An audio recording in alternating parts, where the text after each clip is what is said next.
Hello, thanks for joining me. I'm willing to bet that people on the China desk at the Foreign Office cursed aloud when they saw that Panorama, the BBC's main current affairs documentary strand, was planning to run a programme about how China has tried to cover up the effects of COVID-19. Still, I'd say that's exactly what Panorama ought to be doing, stirring things up. It's what journalism is for. It's not to keep the Foreign Office happy, nor the Chinese government either. The Chinese say that a programme like this is just propaganda. Autocracies always do say that.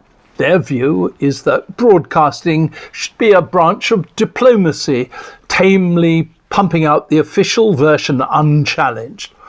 Of course, the Chinese media themselves are often vitriolic over Taiwan, for instance, or US policy towards China, or Britain and Hong Kong.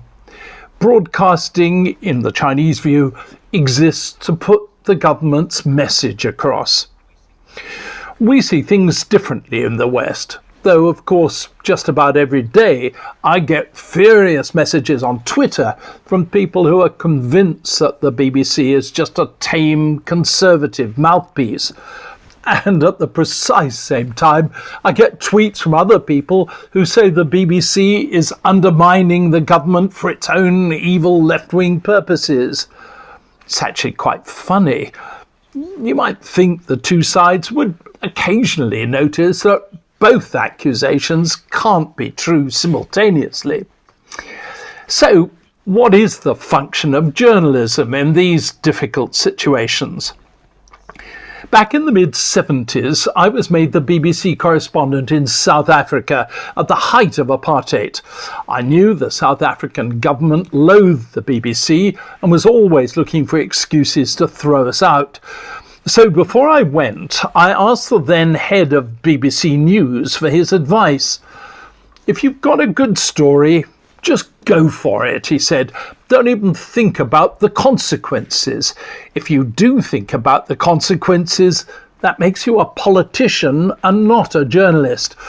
Good old Waldo Maguire, I still bless him for that. But these things can be very difficult. In 2002, when the Blair government was trying to persuade public opinion that it was right to invade Iraq, something I was personally deeply opposed to, Panorama asked me to do a programme about the Iraqi leader, Saddam Hussein. Believe me, there was no way anyone could make a favourable film about Saddam. He was a genuinely bad character. Should I do it or not?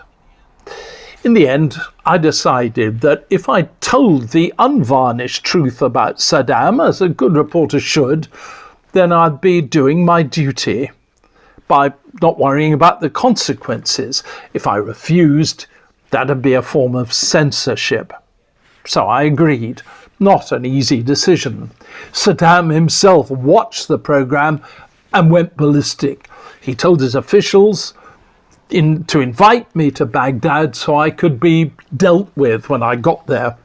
But one of the ministers disobeyed, fortunately, and warned me not to go.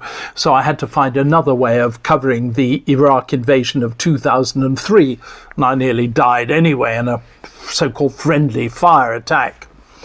These decisions are never simple, and they shouldn't be. I'm not saying that journalists should always be looking for ways of causing trouble, but as one of Raymond Chandler's Private Eyes says, trouble is my business. If you don't like it, well, you can always take up accountancy.